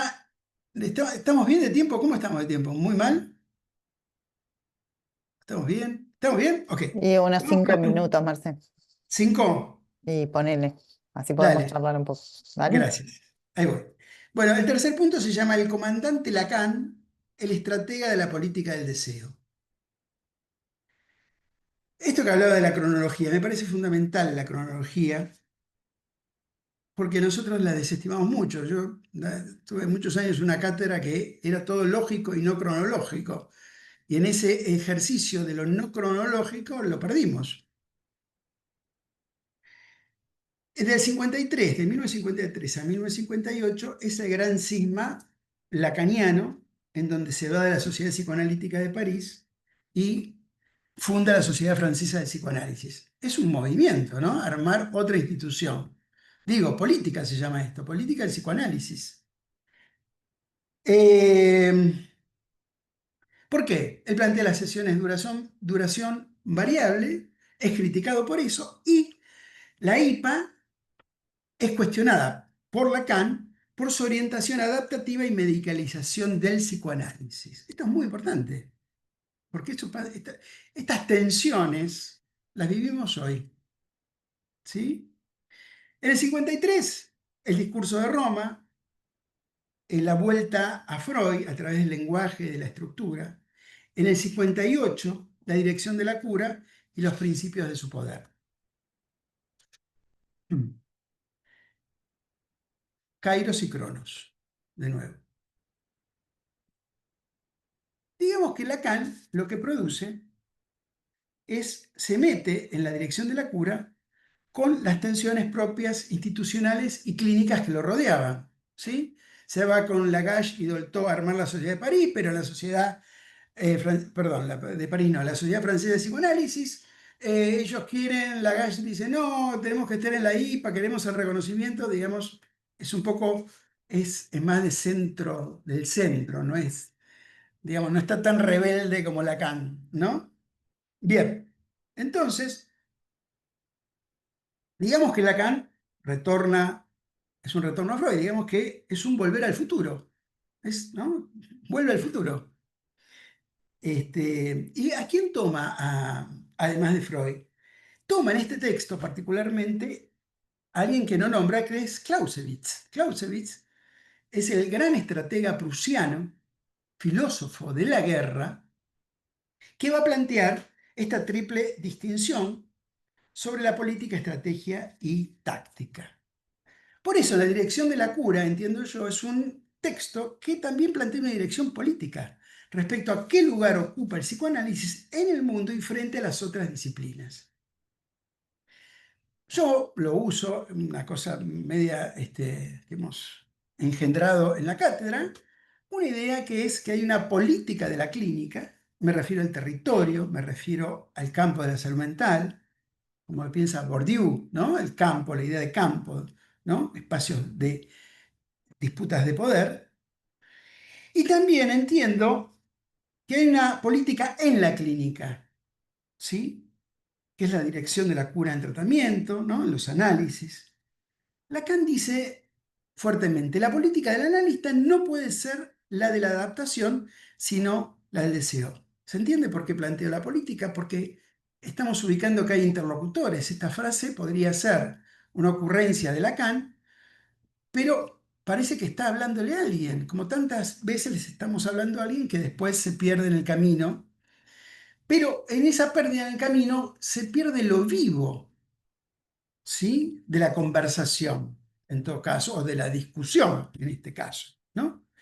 Entonces la cura está dirigida por un deseo, el deseo del analista, pero ya no es un saber lo que la dirige, no hay un saber previo, ¿sí? Esto es fantástico, ¿por qué? Porque troca saber por deseo, y en ese movimiento se pone en juego una acción sin garantías. Esta es la novedad, ¿no? Fíjense cómo ahí asoma la noción de acto, ¿sí? Acto que no se funda en un saber. Esto tiene una afectación en los otros dos niveles, ¿no? El nivel de la estrategia, referido a la posición del analista en el juego del discurso, o sea, la transferencia, diría Freud, son los problemas realmente serios, los de la transferencia, dice por ahí, ¿no? Y la táctica, los medios concretos de intervención, los puntuales, con los cuales el analista interviene en cada sesión, que se decide en dónde, en la contingencia, ¿sí? De cada sesión, que tiene que ver con la interpretación, el silencio, el corte, la puntuación, el eco que hablaba antes, ¿sí? Transferencia e intervenciones. Entonces, si no se trata de un saber, la política del analista está determinada por su ética. Lacan, que se agarra de Clausewitz, aunque no lo diga, y lo dice 10 años después en un seminario, transforma un campo de batalla, ¿no? El campo de batalla propuesto por Clausewitz en un lugar donde se dé el acto analítico. Es decir, no es la guerra, sino que es una escena, la del análisis, donde hay un movimiento de fuerzas, ¿sí? Donde la decisión, como en la guerra, se toma en condiciones de incertidumbre. Cuando hablamos del acto analítico, con Lacan estamos hablando de una decisión que produce un cambio de estatuto del sujeto, cambio en su posición, posible cambio en su posición. Pero el analista no puede saber plenamente lo que hace. Es una posición que asume el riesgo del no saber. Nada que ver con la época, nada que ver con la época, ¿sí? La época, como diría Badiou, es una época de riesgo cero. Miren lo que está diciendo este señor. Miren lo que hacemos, ¿no? Es un acto en la incertidumbre. Por eso nos dice el acto analítico no se sabe, se hace. Entonces, Clausewitz, para terminar, ahí lo de Badiou, pero para otro día, Clausewitz se pregunta y nos pregunta cómo debe actuar el comandante, por eso comandante Lacan, frente a la niebla de la guerra. Es un concepto, niebla de la guerra es un concepto que presenta Clausewitz, ¿sí? Es un texto larguísimo, yo lo estuve mirando fruto de estar acá y la verdad que es un texto muy largo. Y dice, y se refiere con niebla de la guerra, miren qué interesante lo que dice él, dice al conjunto de incertidumbres, errores de percepción y opacidades que afectan toda decisión en el campo del conflicto. La guerra es el reino de la incertidumbre. 3/4 de los factores en que se basa la acción están envueltos en una niebla de incertidumbre textual. Con lo cual el comandante debe actuar sin conocer todas las condiciones, decidir en medio del caos, sostenido por una orientación, un sentido. Para finalizar, sí, ahora sí, podríamos decir nosotros que atravesando esa niebla, esos territorios de opacidad, en el campo traviesa de la transferencia, sin caer en la trampa del poder de saber, pertrechados en la abstinencia, como el estratega, sabiendo que no disponemos de un saber completo y que la decisión de intervenir, interpretar, callar, cortar, se hace en condiciones de incertidumbre, avanzamos con la única brújula que es la orientación ética o política que la sostiene. Hasta ahí. Genial, Marcelo, muy bueno, muy bueno. Bueno, gracias Rocío, gracias Marcelo, espectacular los dos. Voy a hacer un breve comentario, ya que aprovecho a seguir hablando, digamos, ¿no? Digo, me parece que lo que queda claro, y creo que estamos totalmente de acuerdo, es que no hay un analista como se lo piensa en alguna época o en algunas instituciones aislado de contexto. ¿No? No hay modo de que haya un analista aislado, porque había esta idea de pureza del analista, como que podía ser apolítico o no tener posición tomada, ¿no? Y me parece que queda claro con tu ponencia que el analista eh, tiene que tener una posición y esa posición es desde descompletud, desde la falta. Y de algún modo en la época, yo pensaba en los contextos que vos nombrabas, ¿no? Porque el positivismo en la época freudiana, si bien buscaba un absoluto o un todo, era una promesa de que iba a encontrarlo, ¿no? Ahora no hay más una promesa, ahora hay una certeza, como que lo encontraron, como la neurociencia, digo, ya no es una promesa. Y en la certeza, el que no encuentra la solución a lo que busca, queda culpabilizado, porque en realidad ya no hay más promesa, no es que se lo va a encontrar lo que te va a completar. Y no lo es porque no lo sabes usar. Con lo cual, el psicoanálisis tiene una tarea que no es la misma que la del positivismo, que era luchar contra la promesa victoriana, sino que es la de descompletar en el momento del curso operante, ubica un todo que está teóricamente accesible y la gente no sabe usarlo. Bueno, me parece que también eso abona la posición política de la época. No sé qué opinás. Sí, absolutamente. Además, bueno, primero esto que estás diciendo me hizo acordar aquella canción que decía El futuro llegó. Digo, eso que era una promesa pareciera que está, digo, ¿no? tomando tus Claro. palabras. Luego, me parece que es parte de lo que consumimos, ¿no es cierto? Digo, este sujeto consumo, este consumidor que habitamos, bueno, eso habría que scrollear hasta encontrar, habría que scrollear hasta encontrar este, la respuesta, podríamos decir, ¿no? Ahora bien, también decir que algo que me parece muy importante, que lo que vos estás planteando es una política en la clínica, que es una política de incertidumbre, pero además hay una política de la clínica que Freud y Lacan tuvieron, que es enorme esa Claro. política y que queda desfigurada por, digamos, tal vez por este modo tan liberal que a veces tenemos los analistas de pensar nuestra profesión, ¿no? Como un modo sumamente liberal, ¿no? Bueno, que vamos a hablar de liberal acá en Argentina, pero digo de este discurso liberal tan ficticio, ¿no?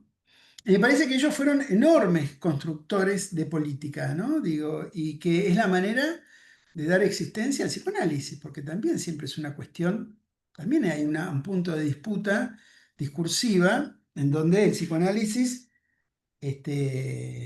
necesita también hacerse un lugar, ¿no? Digo, por la convicción que uno tiene que es por acá, digamos, podríamos decir, ¿no?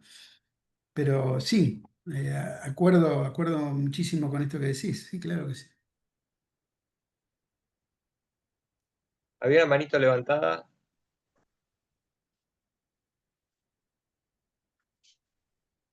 Puedo, Claro. levanto la manito. Sí, Eh, bueno, a mí me gustaron muchísimo las dos ponencias.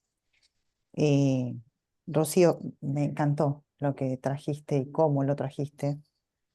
Me pareció muy interesante ese recorrido que vos armás para tratar de introducir la idea de inconsciente, ¿no? Para estos alumnos que vienen con otras ideas, digamos. Me gustó muchísimo el recorrido, pero principalmente el rescatar esto último que dijiste, que el chiste produce lo mismo que la interpretación, ¿sí? A mí me pareció de un valor tremendo, porque, primero porque me parece, por lo menos acá en Argentina, no sé qué piensan ustedes, la cuestión del chiste queda en el olvido para los psicoanalistas, ¿sí? Especialmente para los psicoanalistas lacanianos. Ni se habla del chiste, ¿sí? Se habla como algo en relación a un trabajo de Lacan del seminario 5, digamos, y después ya está. El chiste no existe más, digamos, ¿no? Y por otro lado, porque justamente hablando de lo que trae Marcelo de la política en psicoanálisis, en la clínica, perdón, me parece que valernos del chiste es la política en la clínica, es hacer política en la clínica, ¿no? Porque justamente cuando no nos valemos del chiste, cuando vamos por otras vías exclusivamente, digamos, y no hacemos uso del chiste, es muy fácil caer en el lugar del amo aunque no querramos, ¿no? Entonces el chiste, de alguna manera, es nuestra ética, digamos, ¿no? Es lo que sí o sí nos rescata, ¿no?, de los vicios que cualquier analista podría tener. Y acá me desvío un segundito.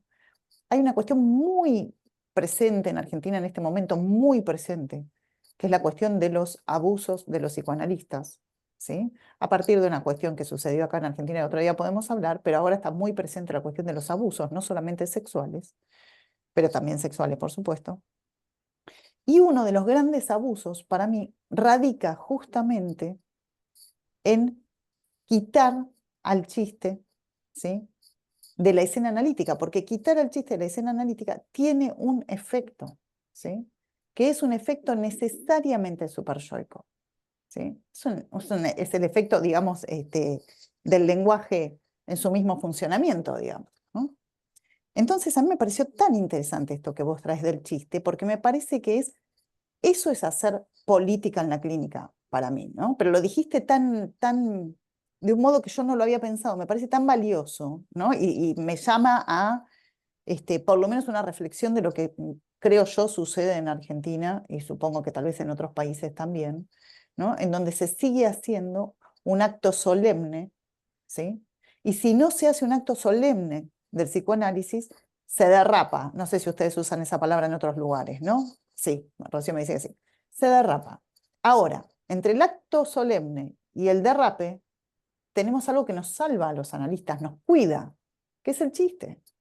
Entonces me pareció hermoso, digamos, porque me pareció que articulaba muy bien además con lo que trae Marcelo. Marcia, vos te dejo una pregunta que no es para que me la respondas, pero solo algún día la conversamos, que es, vos tomás, vos decís esto, toda interpretación es política, 100 puntos, acuerdo, totalmente, pero vos decís esto, toda interpretación es política, política es contexto de escritura en psicoanálisis, me quedó enigmático, pero me interesó mucho, y después traes la política de la clínica y la política en la clínica, ¿sí? Y al final, cuando hablas de la incertidumbre, dijiste que la incertidumbre tiene que ver con la ética o política, casi como si fueran sinónimos, con la ética o política, ¿no? Bueno, me parece que ahí abrís varias aristas respecto de la cuestión de la política y el psicoanálisis, podríamos decir, o la política y la clínica, que son para desarrollar en otro momento, pero me pareció súper interesante porque tomás como distintos, es como que en cada uno de esos yo podría hacer un doble clic, ¿no? Y hacer un montón de preguntas respecto a eso, pero ponés como muy en el centro del asunto la política, que es otro cuestionamiento que yo creo que nos tenemos que hacer los psicoanalistas, que es, ¿por qué no ponemos la política en el centro del asunto? ¿No? Bueno, eso. Muchísimas gracias a los dos, me encantó lo que presentaron. Bueno, gracias, muchas gracias. Muchas gracias por el espacio, ¿no?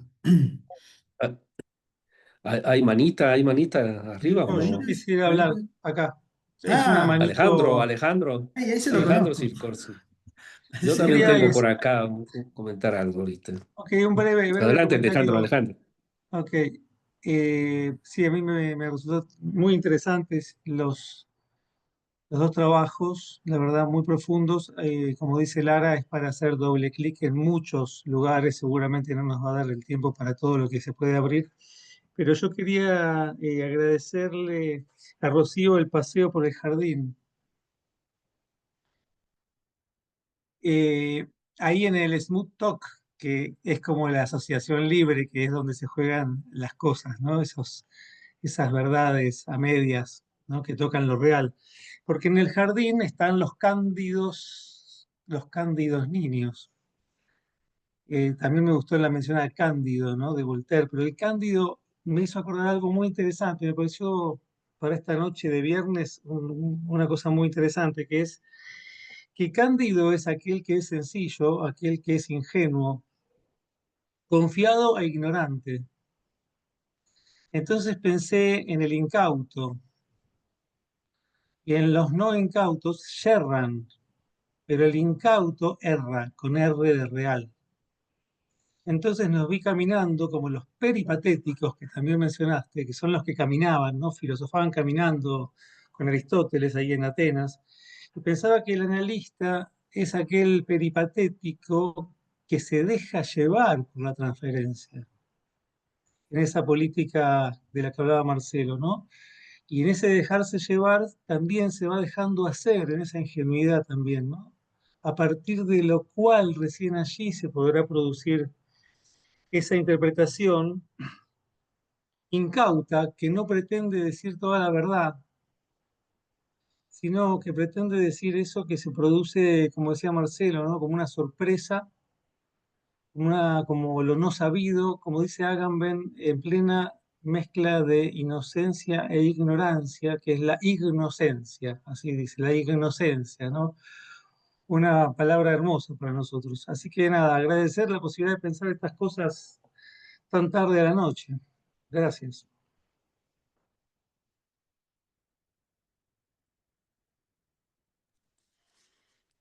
Hola, hola, alguien más por ahí.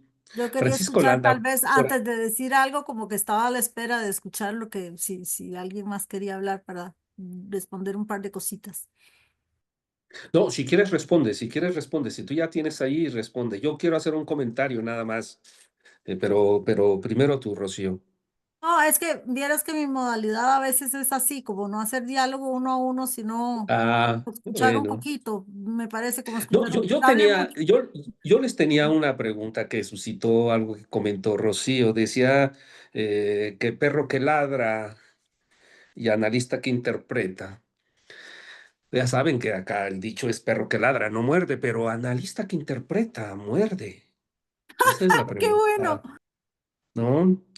Y muerde precisamente. Bueno, fíjate que yo había pensado, más bien era perro que ladra, no muerde. Analista que interpreta, muerde y se tizna también. Y se tizna la manera como Marcelo nos lo señala, a partir de que precisamente hacer una política que se confunde con lo de la ética, ¿no? Acá en México yo les decía que nosotros usamos mucho la palabra del chiste, de, oye, ¿y qué chiste? ¿De eso que estás diciendo, qué chiste tiene? O, ¿cuál es el chiste de tomar un psicoanálisis? ¿No? Así como, ¿cuál es el sentido? ¿De qué sirve? ¿Cuál es la utilidad? Entonces, ahora que tú nos recuerdas que dijiste que era aburrido el libro del chiste y su relación con lo inconsciente, es aburrido porque son chistes en alemán, ¿no? Entonces, estamos en la Torre de Babel Sí, también, ¿no? explicados, sí, Sí, explicados. explicados, Ajá. aparte explicados, y al estilo Freud, entonces imagínate, ¿no? Pero bueno, pero la cuestión es, ¿cuál es el chiste? ¿Cuál es el chiste? Para nosotros el chiste verdaderamente, ¿cuál es el chiste de la interpretación? Por eso es importante, qué bueno que Lara también puntúa que esta cuestión del chiste y la interpretación van en el mismo sentido. Para nosotros acá, bueno, en México para nosotros es lo mismo, en cierta manera, ¿no? Porque a final de cuentas podemos hacer chiste, pero también irnos a la tiznada. Esa expresión también la escuchan ustedes por allá. Mandar a alguien a la chingada, irte a la chingada, irte a lo jodido, casi hijo de puta. O sea, es una, pero nosotros usamos la expresión de irnos a la tiznada. La tiznada, ¿saben qué es la tiznada? La tiznada es la tortilla que se quema. Cuando se hace la tortilla acá se quema, o sea, es lo mal hecho, lo equívoco, lo que no salió bien, ¿no? Entonces, para nosotros irnos a la tiznada, que de ahí también Gloria Leff lo toma, aunque ella lo mete en la chimenea, ¿no? Pero a final de cuentas, eso también, por eso yo decía, analista que interpreta, sí muerde, pero también se tizna, ¿no? Pero ¿de qué? ¿Cómo es esa tiznada? Creo que Marcelo nos señaló muy bien cómo quedamos tiznados los que andamos en este campo, o los que tomamos un análisis, o nuestros mismos pacientes, o en el sentido del caso también. El caso es el caso, el ocaso del analista, como ven. Si gustas, Rocío, no sé si hay alguien que comente por ahí. Creo que Rocío, te pasamos la estafeta. En realidad no tenía mucho más que decir, pero sí agradecer los comentarios. Para mí es un medio nuevo, entonces estaba un poco a la expectativa, ¿verdad? De cómo sería. Y sí, tal vez en el acto de decirlo me di cuenta de que tal vez la pandemia sí dejó ahí una cosa muy traumática con el Zoom. O sea, fue como un acto de voluntad muy fuerte decir que sí. Porque siempre agradezco que alguien piense que pueda yo decir algo muy interesante. Entonces, agradecer eso y agradecer la calidez de este espacio. Tal vez el libro de Juntos en la Chimenea que alguien estaba preguntando, para mí fue una marca realmente, este libro de Gloria Leff. Y este es el volumen, el número 1, el cuaderno claro oscuro que es de la ECOL, que la directora es Ginette Barrantes aquí en Costa Rica y que ahí seguimos, digamos, con las uñas produciendo el psicoanálisis, una escritura del psicoanálisis en Costa Rica. Y sí me pareció, eh, digamos, appealing, no sé cómo se dice, atractivo, llamativo,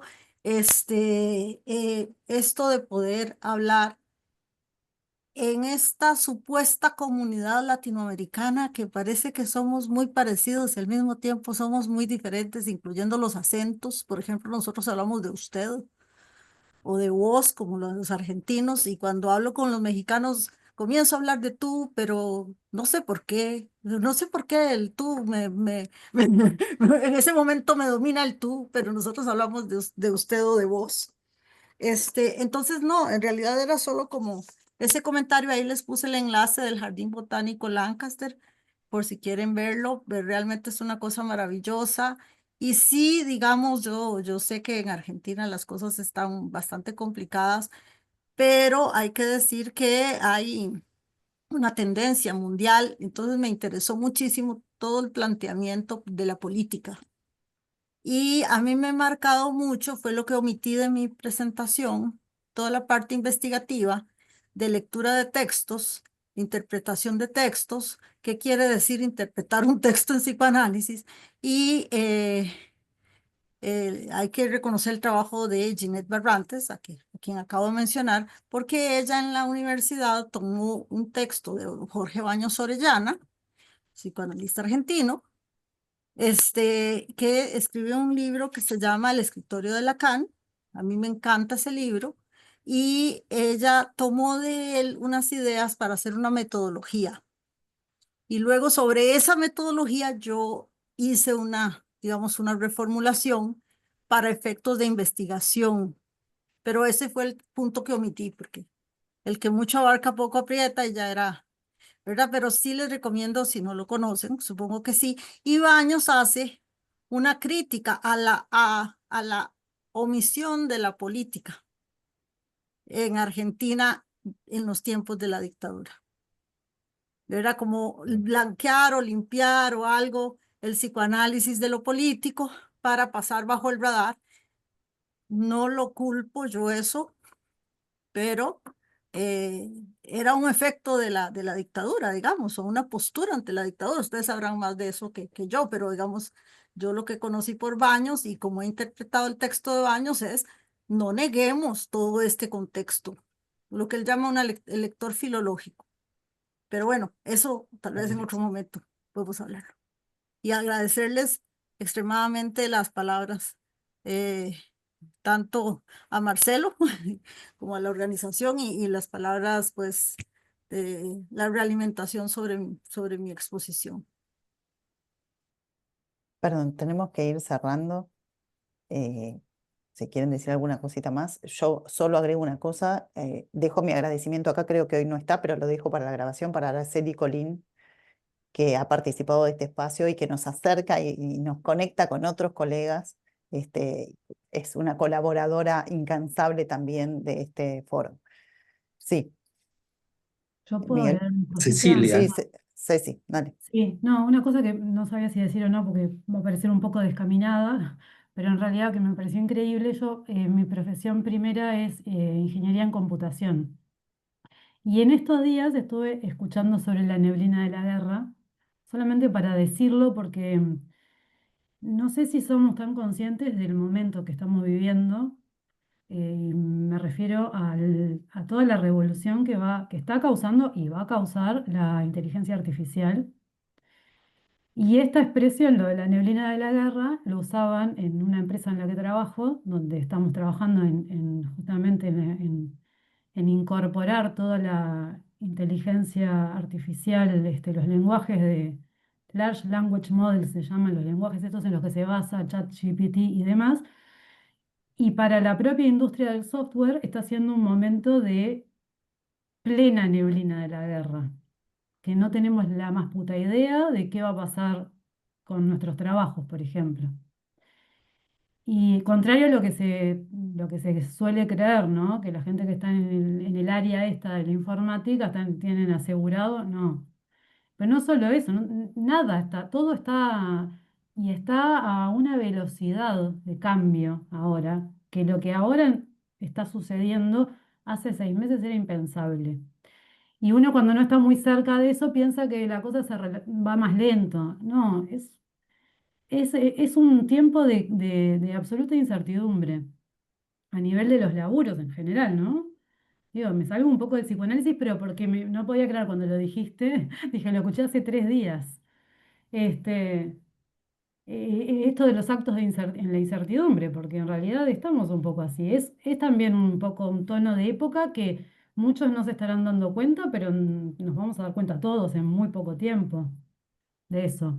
No sé si yo les decía en el WhatsApp interno del grupo este, yo a veces estoy apocalíptica, a veces estoy del lado hablando de eco, ¿no? De los apocalípticos, entre los apocalípticos y los integrados. Pero bueno, no sé, me parece que es una época también de muchísima incertidumbre. Esta que estamos empezando a vivir ahora. Quería decir eso. Y por último, cuando Lara decías esto del chiste, yo también pensaba en el juego. Porque también vengo pensando por qué hay tan pocos analistas de niños, por ejemplo, en relación a... ¿Y qué nos pasa también con eso? Que no nos animamos tanto a Papás, jugar, por los no padres, sé. ¿Eh? por los padres. También, claramente hay una parte que tiene que ver con eso, pero no creo que sea lo único, ¿eh? Ah, sí, sí. Ah, nada más. Súper interesante. Bueno, quiero agradecerles a todos, como siempre hemos logrado entre todos que sea un encuentro mágico. Hemos podido pensar cuestiones, dejar preguntas y hacer amigos. Así que les agradezco mucho. Hablando de los libros que van recomendando, me acordé de un libro de Humberto Eco que se llama En búsqueda de la lengua perfecta, que trabaja la Torre de Babel y el mito del lenguaje adámico. Y agrego una cosita, que es que el lenguaje de Adán, que era el que hablaban los babélicos, era el lenguaje que no tenía equivocidad. Y el castigo justamente ahí radica, como decía Marcelo, en que tenga equivocidad. Pero hay un elemento que yo sumaría al relato este, que es que gracias a la equivocidad nace la poética, ¿no? Desde el lenguaje de Dios no tiene poética, tiene solo verbo. Y la poética es gracias al equívoco. Y ahí en la poética Lacan también ubica el chiste, con lo cual la poética puede estar en una neblina sin guerra, otro tipo de neblina, y no queriendo que despeje, sino jugando con ella. Bueno, nada, mi métier. Abracemos Abrazo la grande, neblina, abracemos la neblina. Muchas abracemos la gracias. neblina. Ahí va. Muchas gracias. Que tengan Bien, buena noche. Gracias a todos, un abrazo hasta muy grande. Muchísimas luego, gracias un a Chao, chao, abrazo, todos. que estén muy bien. buen Gracias. Cuídense. año, que termine lindo el Ah, año. buen Ah, año, sí, claro. buen año para todos. Nos vemos en marzo, yo creo, ¿no? Bueno, Ya lo iremos conversando. Por Muchísimas ahí. gracias a todos por el Gracias. espacio, por Gracias, compartir. Cecilia. Un buen título. gracias. Abracemos la neblina. Ese es Ahí un título va. de un poema.